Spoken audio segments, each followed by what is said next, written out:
What is good, yo? It's your boy Ty back here with another video. And in this video today, guys, we're going to be talking about Victor Wembanyama coming to my team tomorrow in NBA 2K23. Now, here's the deal, okay? We don't know for sure all the other cards. I'm guessing they'll come out at the top of next hour. We might record a video on those.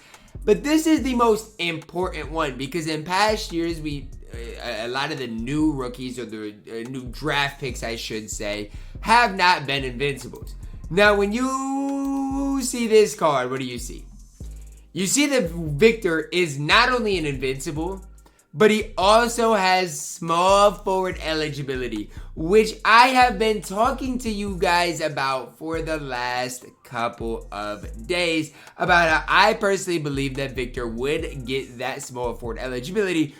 And my whole reasoning for it being, if they want Victor to be, you know, the hype beast and the best card in my team, they're going to have to make him a small forward because we've already got Manute at the 4.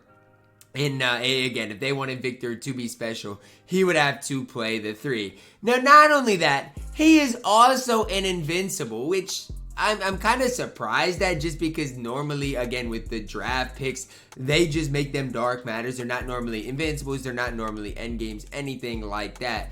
But he is an invincible. So my guess is that, you know, I'd never recommend at this stage, especially buying players outright, because I'm guessing Wembanyama will get decently cheap, similar to like the end game KD eventually.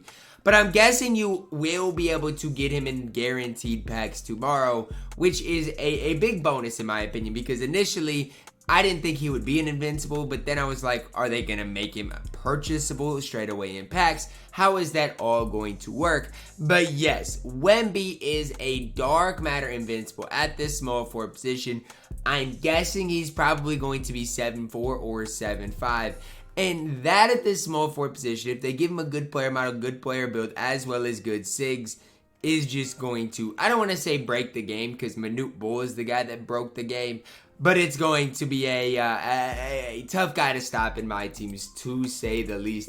And you guys can see just in this in this graphic here, the man looks massive. Now again, it's kind of hard to tell. He is in a graphic with the Spurs as well, which is interesting, considering that's probably where he is ultimately going to go. But a lot of people didn't think Wemby would get small forward eligibility. I was even in streams today and they're like, no, Wemby's going to be a power forward center. And for me, I was like, okay, that's fine because he's still, you know, going to be up there at that position. You know, he's still going to be a top player. But I was like, it's for him really to be the best of the best. They've got to make him small forward. And I honestly thought they'd make him small forward, but not make him in that invincible, just to get kind of the best of, or a little bit of both. They didn't want to, I didn't think they would do this because honestly, this is probably maybe your best card in my team. I'm telling it like this. If Wemby is 7'5", there's not going to be many other people doing what Wemby can do. It's that simple. 7'5" invincible at the small forward position. Think about that for a second. Then let's say they give him KPJ, like a release like T-Max, for example. There's nobody that's going to be able to guard Wemby. But the scary part now is you're going to be going up against lineups with Wemby at the 3, Manute at the 4, and Taco at the 5. I'm just saying, if you thought Endgame was here, Endgame is definitely here in my team. Now, do I think Wemby is going to be the best primary ball handler in the game? Probably not, just for the sole fact of tall players this year in my team haven't moved the best. It's just the way it's been this year. 2K has made it so, you know, smaller players at least move better. And so that's, you know, where the Tracy McGrady's, where the Terrys, where even the Tim Thomas's, KDs of the world still are going to probably be your primary ball handler over a guy like Wemby. But just the fact that Wemby is going to be in the same lineup as Manute and Yao is so scary to me. And this just makes me wonder, are we actually going to get, you know, and just straight away, maybe they'll make Scoot an invincible. Maybe Brandon Miller will also get an invincible. I don't know. Again, we'll probably see another leak here in a little bit. But I'm just stunned right now, and I think you guys can tell at me recording this video, I did not expect the invincible tag, right? And the big difference here is I thought Wemby would get 35 or 40 Hall of Famers, you know, be really good. But I thought, you know, there might be like, you know, an acceleration at 91 or a vertical at a 90, something like that.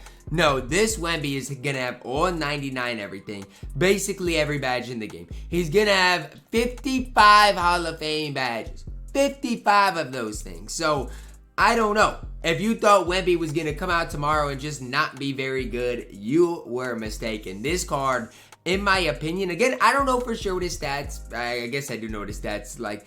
I don't know for sure what his release is going to be like. I don't know for sure what his dribble sigs are going to be like. But if I had to guess right now, I'm going to say it. I think he is going to be our best overall card in my team. Because I've even said it before. I think Bol at the 3 is absolutely outstanding. I like Bol even over Chet.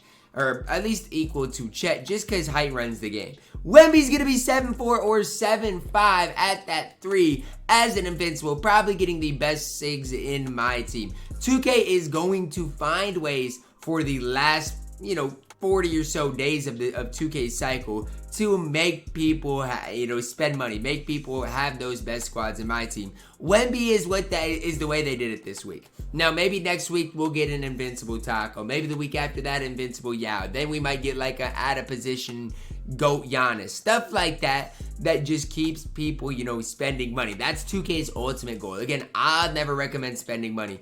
But you guys got to realize that is 2K's ultimate goal in this. So just know things are going to only get worse. We probably should have known something crazy was going to happen. Something crazy was going to come with how good they made Kevin Durant in my team.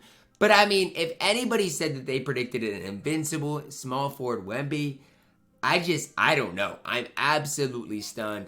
And I'm just going to tell you guys, at least tomorrow, this card is going to be crazy expensive. I mean, the following days, he'll probably go down in price. Probably won't be super, super expensive, you know, on Saturday per se. But just for the first couple of, you know, hours that he is released, he is going to be ridiculously, ridiculously expensive. I'm just stunned. Everybody's like, at the 3, I know, man. I know. I don't want to say I called it, but I low-key expected him to be able to play the 3 just for the sole fact of, look, Manute broke the game already at that power forward position. They needed to add small forward eligibility for him to take that next step. I need to know your guys' thoughts down below in the comments. Do you guys think Victor is going to be that best small forward in the game? For me and my Xbox account, I got plenty of MT to add Victor to the squad. Just know my MT is running thinner and thinner as the days do ultimately go on. Drop a like on the video, guys. Subscribe if you're new, and as always, man, I love you guys. And have a blessed day.